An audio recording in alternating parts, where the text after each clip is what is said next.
I, William, 28M, have been in a relationship with my girlfriend Chloe, 26F, for the past 3 years. We met during a mutual friend's birthday party at a local brewery. I remember that night vividly. I was running late because of a work emergency and almost didn't go. When I finally arrived, the party was in full swing. I spotted Chloe across the room, laughing with a group of people I didn't know. She had this infectious smile that immediately caught my attention. Our mutual friend, Jake, introduced us. Chloe and I hit it off right away, bonding over our shared love of indie music and cult classic movies. We ended up talking for hours that night, long after most of the other partygoers had left. I learned that Chloe was working as a part-time barista at a hip coffee shop downtown while pursuing her dream of becoming a professional photographer. For the first year of our relationship, everything was great. We went on adventures together, trying new restaurants and exploring hidden gems in our city. We even took a spontaneous road trip down the coast, sleeping in my beat-up old car and waking up to watch the sunrise over the ocean. Those early days were filled with laughter, passion, and endless possibilities. Chloe was always coming up with creative date ideas. One time, she surprised me with a picnic in the park, complete with a gourmet cheese plate she'd put together from samples at her work. Another time, she organized a scavenger hunt across the city, leaving clues at all the places that were significant to our relationship.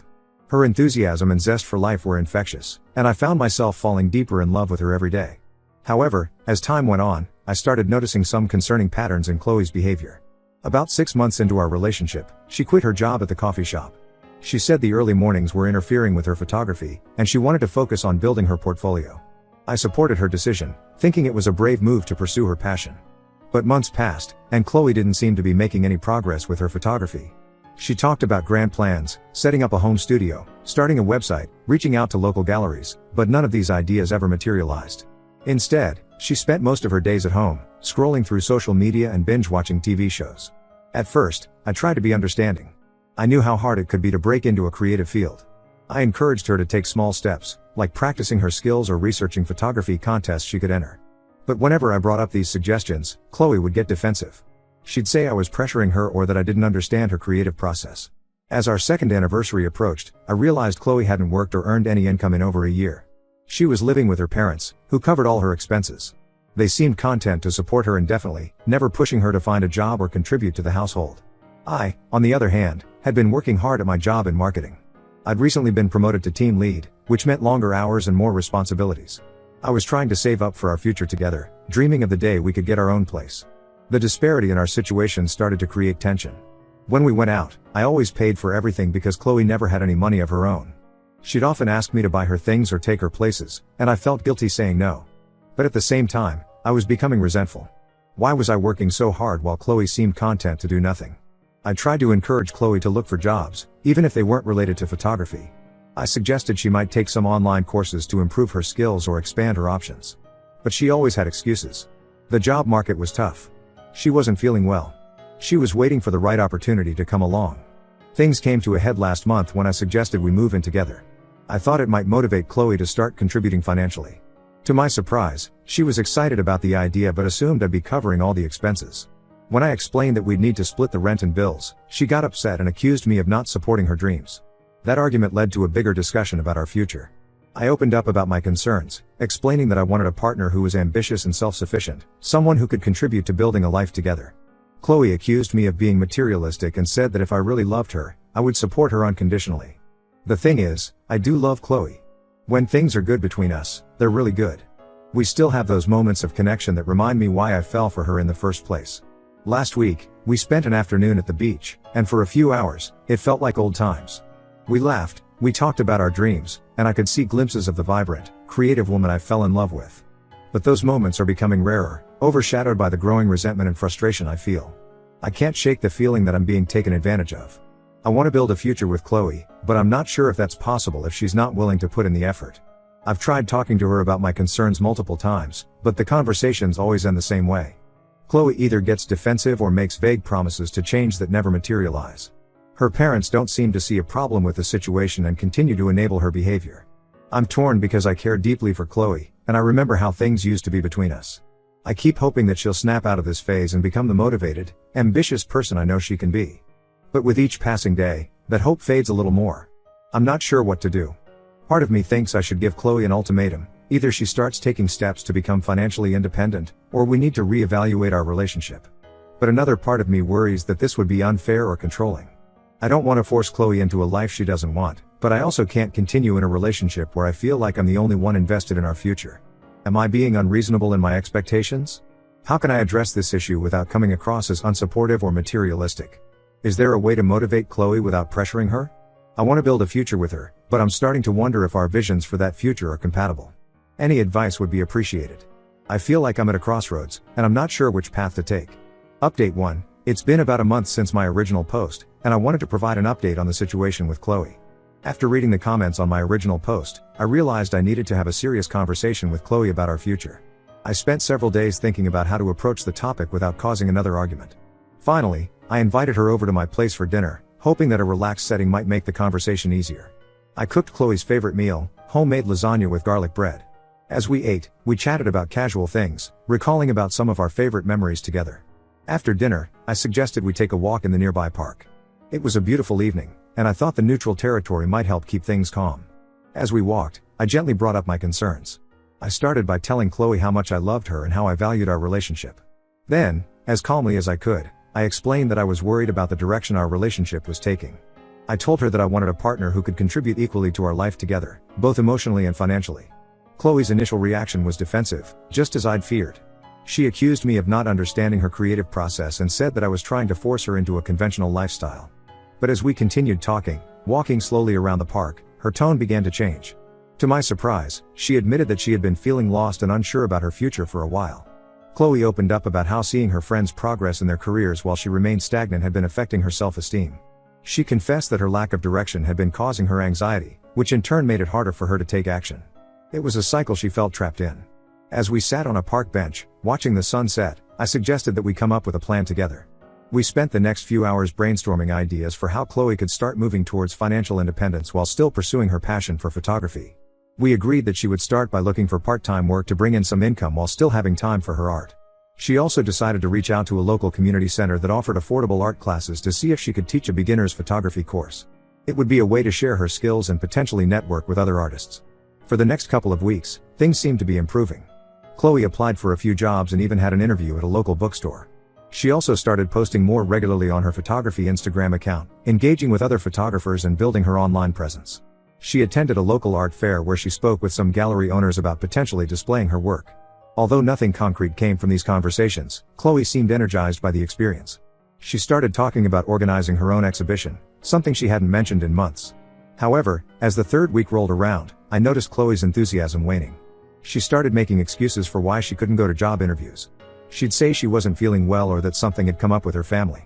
When I asked about her photography, she'd change the subject or say she was waiting for inspiration to strike. Things came to a head last weekend. We had plans to go hiking, something we both usually enjoy. I was excited because I thought it would be a good opportunity for Chloe to practice her nature photography. But when I went to pick her up, she was still in her pajamas, scrolling through her phone. She said she didn't feel like going out and suggested we just watch movies at her place instead. I felt a surge of frustration. This was the same behavior that had been bothering me for months. I told Chloe that I was disappointed and that I felt like she wasn't taking our agreement seriously. She got upset and accused me of being controlling and unsupportive. We had a heated argument. Chloe said I was pressuring her and that I didn't understand how hard things were for her.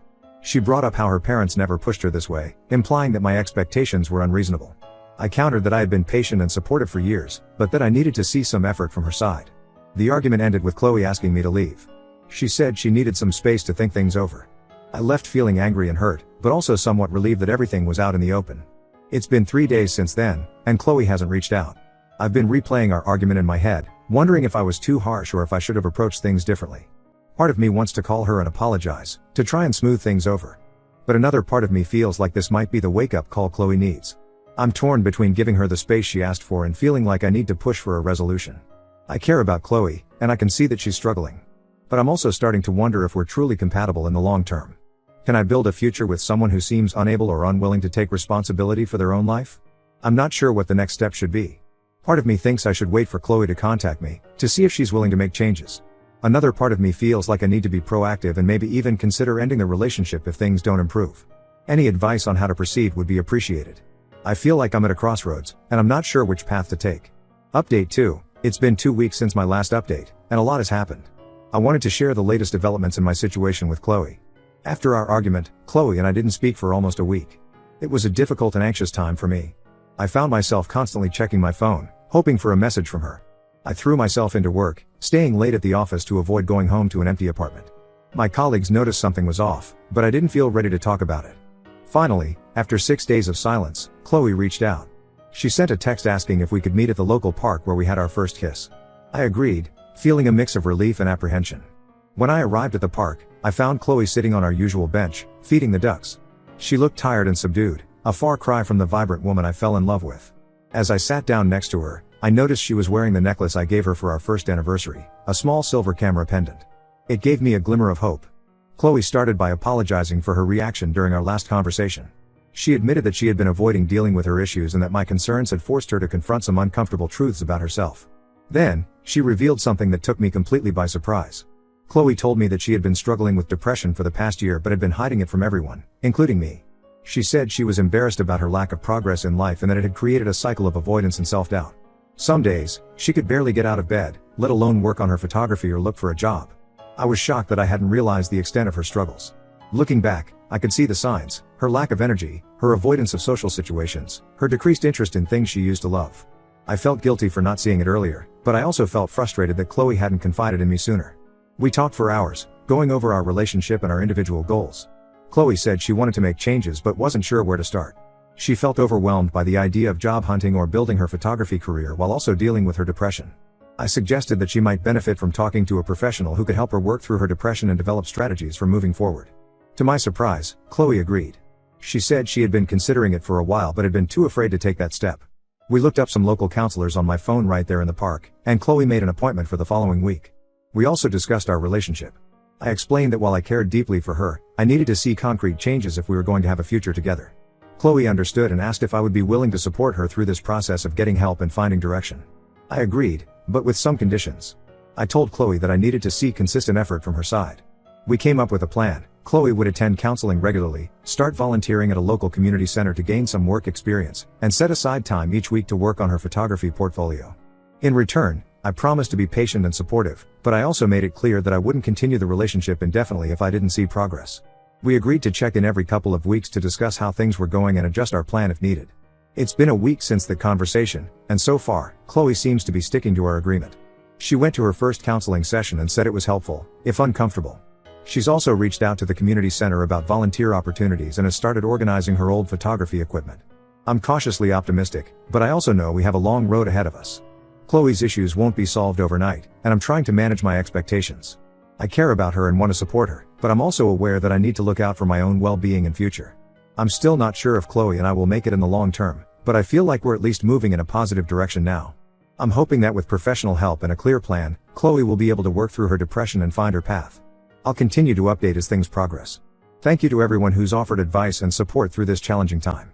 Update 3. It's been about a month since my last update, and I wanted to share the latest developments in my situation with Chloe. Initially, things seemed to be improving. Chloe was attending her counseling sessions regularly and had started volunteering at the local community center twice a week. She even began working on her photography portfolio again, setting up a small home studio in her parents' garage. I was cautiously optimistic about these changes. Chloe seemed more energetic and engaged, and we were having meaningful conversations about our future together. We even started planning a small weekend trip to a nearby town known for its picturesque landscapes, perfect for Chloe to practice her photography. However, as the weeks went by, I started noticing some concerning patterns re-emerging. It started small at first. Chloe would oversleep and miss her morning volunteering shift. She'd promised to make it up later in the week, but often didn't follow through. When I gently asked about it, she'd get defensive and say she was still adjusting to the new routine. Then, Chloe began making excuses to skip her counseling sessions. She'd say she wasn't feeling well or that something had come up with her family. When I reminded her of the importance of consistency in therapy, she accused me of pressuring her and not understanding how difficult it was. Her enthusiasm for photography also seemed to be waning. The home studio she had set up was gathering dust. When I suggested we go on photo walks together, she'd say she wasn't feeling inspired or that the lighting wasn't right. The weekend trip we had planned kept getting postponed for various reasons. I found myself becoming increasingly frustrated. It felt like we were slipping back into old patterns, despite our previous conversations and agreements. I tried to be patient and supportive, remembering that change takes time, but I couldn't shake the feeling that Chloe wasn't fully committed to making real progress. Things came to a head last week when I brought up the idea of her looking for paid work, even if it was part-time or in a field unrelated to photography. Chloe became upset, saying that I was trying to force her into a conventional lifestyle and that I didn't understand her creative process. She accused me of not being supportive of her dreams and said that if I truly loved her, I would accept her as she is. This argument made me realize something important. While I do love Chloe, I'm not sure I can build a future with someone who isn't willing to put in the effort to grow and contribute to our shared life. I've spent the past 3 years hoping that things would change, but I'm starting to accept that maybe they won't. After a lot of soul searching and a long talk with my best friend, I made the difficult decision to end our relationship. I met with Chloe yesterday at a quiet cafe we used to frequent. I wanted to have this conversation in person, in a place that held good memories for us. I explained my feelings as gently as I could. I told her that I care about her deeply, but that I don't think we're compatible in terms of our life goals and work ethic. I explained that I need a partner who is willing to put in consistent effort towards building a life together, and that I don't think she's in a place to do that right now. Chloe was understandably upset. She cried and pleaded with me to give her another chance, promising that things would be different this time. She brought up all the good times we'd had together and said that she couldn't imagine her life without me.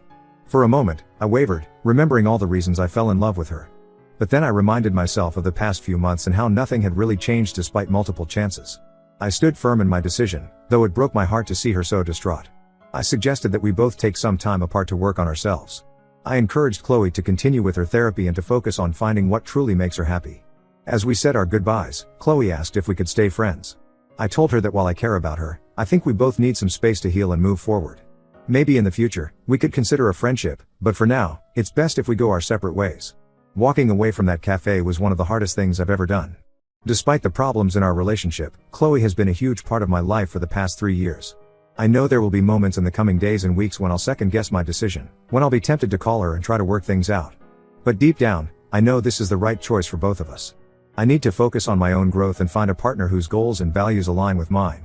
And Chloe needs the space to figure out what she really wants from life, without the pressure of my expectations. I'm now focusing on healing and moving forward. I've signed up for a photography class myself, something I'd always been interested in but never pursued because I didn't want to encroach on Chloe's passion. I'm also planning a solo trip for next month, something I've always wanted to do but never found the time for. I've learned a lot from this relationship about what I need in a partner and the importance of addressing issues early on rather than hoping they'll resolve themselves. While it hurts now, I believe this experience will help me build healthier relationships in the future. Thank you to everyone who's followed this journey and offered advice along the way. Your support has been invaluable in helping me navigate this challenging situation. Here's to new beginnings and personal growth.